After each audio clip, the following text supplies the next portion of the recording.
लोकांना आपली गोष्ट पटवून देण्याची कला लोकांचं नाही हळूहळू हो मध्ये बदलेल. लोकांना वाटतं की जग ताकदीने जिंकता येतं, नाही जग शब्दांनी जिंकता येतं.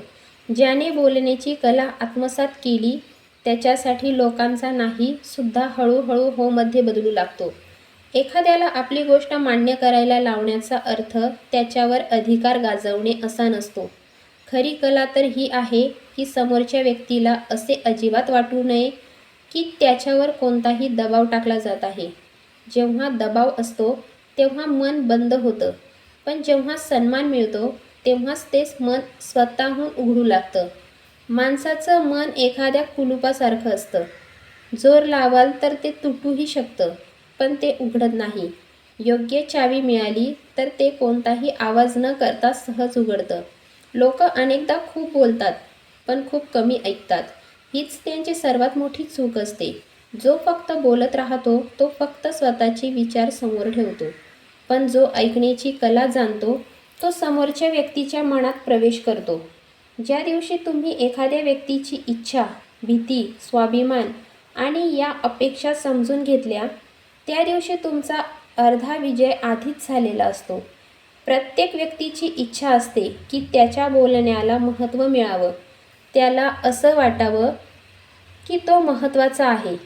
जर तुम्ही एखाद्याशी बोलताना फक्त स्वतःलाच सिद्ध करण्यात व्यस्त राहिलात तर तो तुमच्या प्रत्येक गोष्टीला विरोध करेल. पण जर आधी तुम्ही त्याला हे जाणवून दिलं की त्याच्या बोलण्यालाही किंमत आहे, तर त्याचं मन हळूहळू तुमच्यासाठी खुलं होऊ लागेल. एक छोटंसं रहस्य समजून घ्या. लोक तर्कामुळे कमी बदलतात, पण अनुभवामुळे जास्त बदलतात. म्हणून फक्त तथ्य सांगू नका, अशी भाषा वापरा ज्यामध्ये समोरची व्यक्ती स्वतःचं प्रतिबिंब पाहू लागेल. जेव्हा शब्द आरसा बनतात तेव्हा विरोध आपोआप कमी होऊ लागतो. बरेच लोक असा विचार करतात की मोठ्या आवाजात बोलणं प्रभावी असतं, पण सत्य त्याच्या अगदी उलट आहे. एखादी व्यक्ती जितकी जास्त ओरडते तितकीच ती स्वतःची कमजोरी उघड करते. जो माणूस आतून निश्चित असतो त्याचा आवाज शांत आणि मंद असतो, पण त्याचा प्रभाव मात्र खूप खोलवर पोहोचतो. नदी जितकी खोल असते तितकीच ती शांत दिसते. आणि एक रहस्य आहे, कोणालाही थेट तू चुकीचा आहेस असं कधीही म्हणू नका. ज्या क्षणी तुम्ही असं म्हणाल त्याच क्षणी त्याचा अहंकार जागा होईल. त्यानंतर तो सत्य ऐकणार नाही, तो फक्त स्वतःचा बचाव करण्याचा प्रयत्न करेल. त्याऐवजी असं म्हणा, कदाचित या गोष्टीकडे दुसऱ्या दृष्टिकोनातूनही पाहता येईल. मग त्याचं मन बंद होणार नाही. त्याला असं वाटेल की त्याच्यावर हल्ला झाला नाही आणि हाच क्षण बदलाचं दार उघडतो.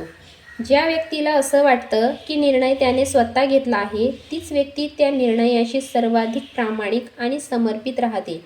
म्हणून निर्णय लादू नका. असे प्रश्न विचारा की उत्तर समोरच्या व्यक्तीच्या मनातूनच बाहेर यावं. जेव्हा उत्तर आतून येतं तेव्हा ते स्वीकारण्यासाठी कोणताही संघर्ष करावा लागत नाही. लक्षात ठेवा, शब्दांचा उद्देश कोणाला हरवणं नसतो, तर त्याच्या मनात दडलेल्या विश्वासापर्यंत पोहोचणं असतं. जिंकणारा वक्ता तो नसतो ज्याच्याकडे सर्वात जास्त शब्द असतात. जिंकणारा तो असतो त्याचे शब्द थेट समोरच्या व्यक्तीच्या हृदयापर्यंत पोहोचतात. जेव्हा तुम्ही एखाद्याशी बोलता तेव्हा लक्षात ठेवा, तो फक्त तुमचे शब्द ऐकत नसतो, तो तुमच्या मनाची अवस्था देखील ओळखत असतो. जर तुमच्या मनात अस्वस्थता असेल तर सर्वात सुंदर वाक्येसुद्धा पोकळ वाटतील. पण जर मनात स्थिरता असेल तर साधे शब्दसुद्धा असामान्य प्रभाव निर्माण करतात. म्हणून बोलण्यापूर्वी स्वतःच्या आत शांतता निर्माण करा. शांततेतून बाहेर पडलेल्या शब्दांमध्ये अशी एक शक्ती असते जी समजावून सांगता येत नाही, ती फक्त अनुभवता येते. नीट लक्ष देऊन पहा.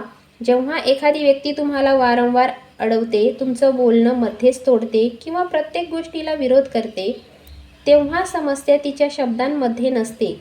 खरी समस्या ही असते की तिला वाटतं की तिला कोणी समजून घेतलेलं नाही. ज्या क्षणी एखाद्या व्यक्तीला असं जाणवतं की समोरची व्यक्ती मला खरंच समजून घेत आहे, त्याचा विरोध हळूहळू वितळू लागतो. म्हणून उत्तर देण्याची घाई करू नका. आधी त्याचं संपूर्ण जग समजून घ्या. आणखी एक खोल रहस्य आहे. लोक त्या व्यक्तीने अधिक लवकर प्रभावित होतात जी त्यांना सुरक्षित असल्याची भावना देते. भीतीच्या वातावरणात मन बंद होतं, पण सन्मानाच्या वातावरणात मन फुलतं. म्हणून एखाद्याची चूक दाखवण्यापूर्वी त्याच्यातील एक चांगुलपणा नक्की पहा. जेव्हा मनाला सन्मानाची जाणीव होते तेव्हा ते बदल स्वीकारायला तयार होतं. कोणालाही कधीही असं वाटू देऊ नका की तुम्ही त्याला बदलण्यासाठी आला आहात, कारण माणसाला बदलण्याचा प्रयत्नच सर्वात मोठा विरोध निर्माण करतो. त्याच्या मनात फक्त एक छोटासा दिवा लावा. जेव्हा प्रकाश वाढतो तेव्हा अंधार आपोआप नाहीसा होतो. हाच संवादाचा सर्वात सूक्ष्म आणि प्रभावी नियम आहे. आणि हेही समजून घ्या, प्रत्येक व्यक्ती एकाच भाषेत समजून घेत नाही. काहींना तर्क प्रभावित करतो, काहींना भावना, काहींना विश्वास, तर काहींना अनुभव. जर तुम्ही प्रत्येकाशी एकाच पद्धतीने बोललात तर अनेक लोक तुमची गोष्ट कधीच समजू शकणार नाहीत. खरा वक्ता आधी समोरच्या व्यक्तीच्या मनाची भाषा ओळखतो आणि मग त्याच भाषेत आपली गोष्ट मांडतो. संयम हा शब्दांइतकाच शक्तिशाली असतो. अनेक वेळा योग्य गोष्ट सांगूनही लगेच परिणाम दिसत नाही. लोक आधी विरोध करतात, मग विचार करतात आणि शेवटी स्वीकार करतात. जर तुम्ही मध्येच अधीर झालात तर बीज अंकुर होण्याआधीच तुम्ही माती उकरून टाकाल. म्हणून बोलून मोकळे व्हा.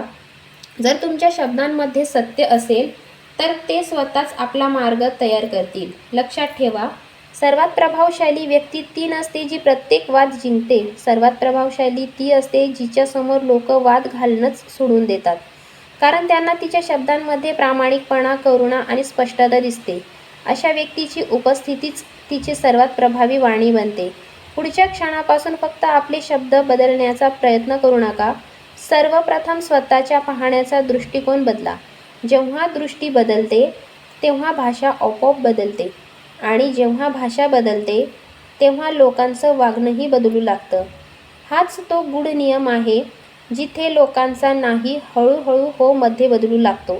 जो माणूस समोरच्या व्यक्तीच्या अहंकाराशी टक्कर देतो तो कधीच त्याच्या हृदयापर्यंत पोहोचू शकत नाही. म्हणून आपली गोष्ट आदेशासारखी मांडू नका, तर ती एका नियंत्रणासारखी मांडण्याची कला शिका. कारण जेव्हा शब्दांमध्ये सन्मान, संयम आणि प्रामाणिकपणा असतो तेव्हा कोणत्याही मनाचं बंद दार उघडू शकतं आणि हाच खऱ्या संवादाचा सर्वात मोठा विजय असतो.